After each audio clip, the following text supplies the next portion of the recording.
Hi everyone, thank you for joining me today. This is Craft with T and I'm doing a technique video for Scrapbooking with Me Boutique for the members room, and we're going to be working on a resist technique.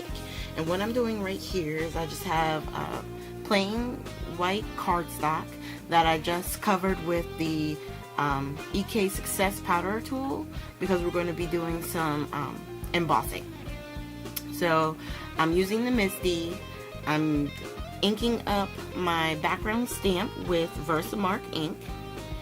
And because there was only a little bit of edge of the paper that was peeking out, I didn't use the magnet. So what I would suggest is if you were to do something like this, again, maybe make it a little bit bigger so that way you could use the magnet to keep it down, so that way you make sure you hit it at the same spot. So I just stamped it again, and then I peeled it off. And what we're going to do here is just get the Misty tool out of the way, and what I'm going to use is my super fine clear embossing powder, and all I'm doing is just, you know, laying it on and then lightly tapping it back into the container.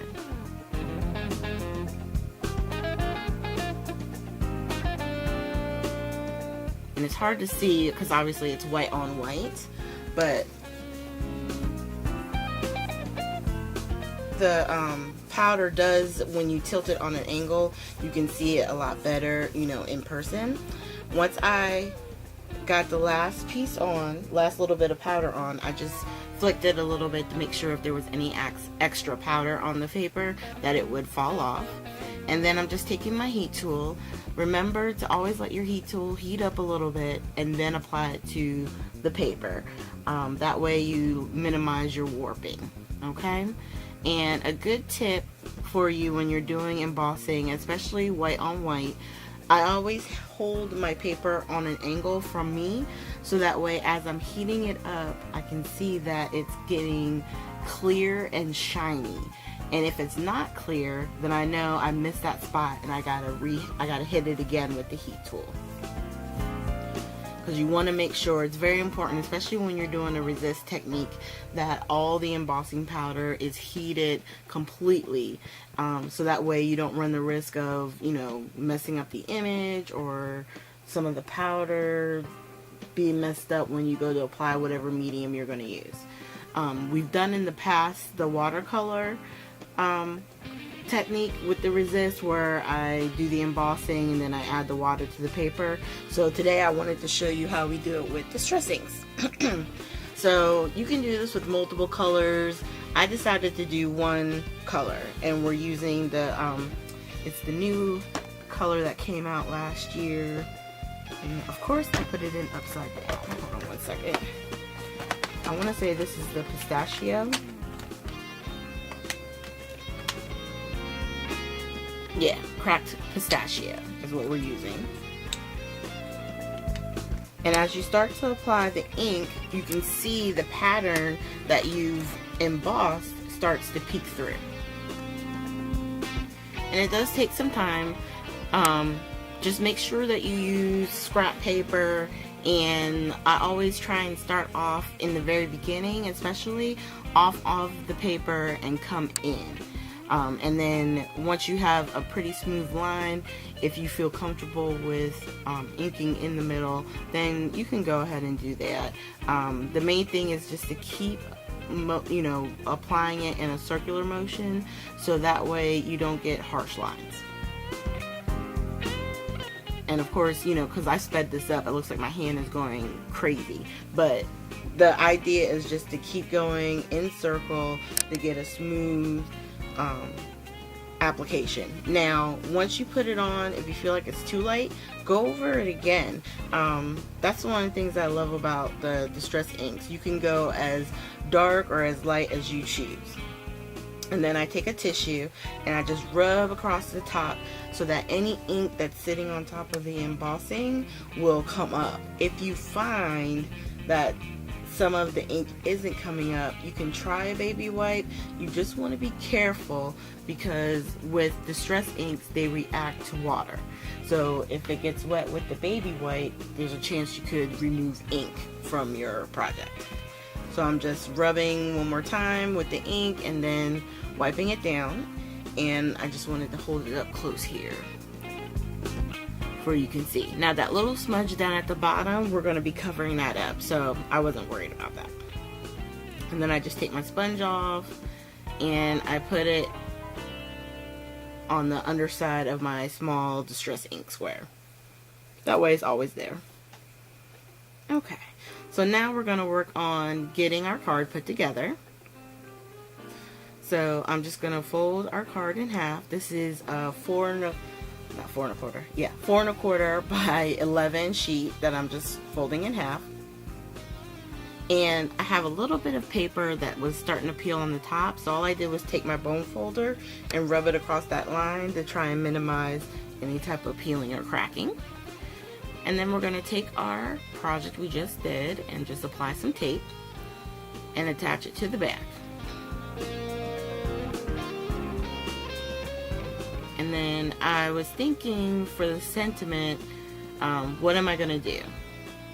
On projects like these, because I'm not doing anything very specific, I tend to look for something quick like a happy birthday or something like that. So that's what we're going to do with this one. I'm just using this label punch to punch out a black piece and a white piece so I can put my happy birthday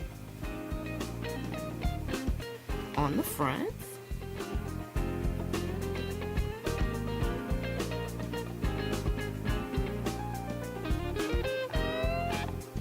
I'm sorry, right here I couldn't figure out where I put my happy birthday sentiment, so I had to pause just real quick to try and find it.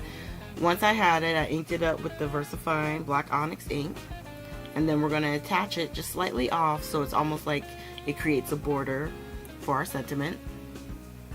I'm just going to put some tape here on the top and then attach my pieces together.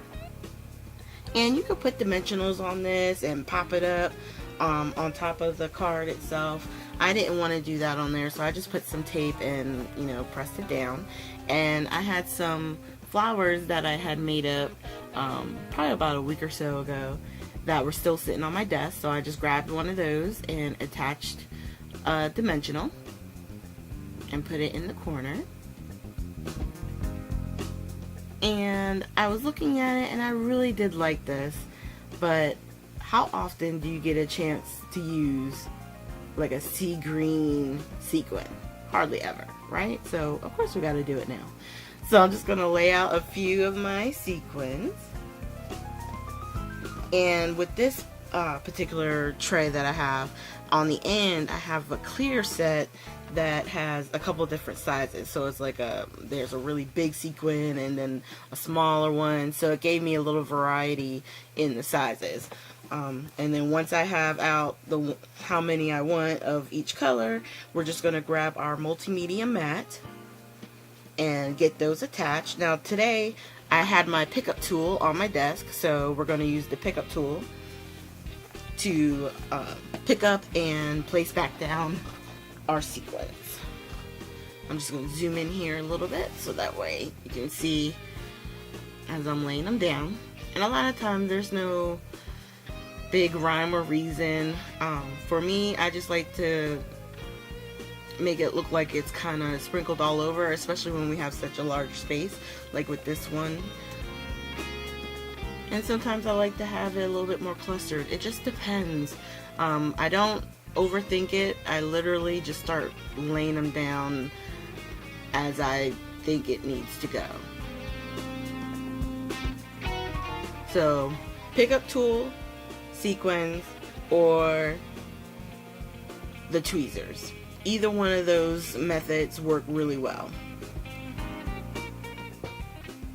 And we're just going to place down our last two.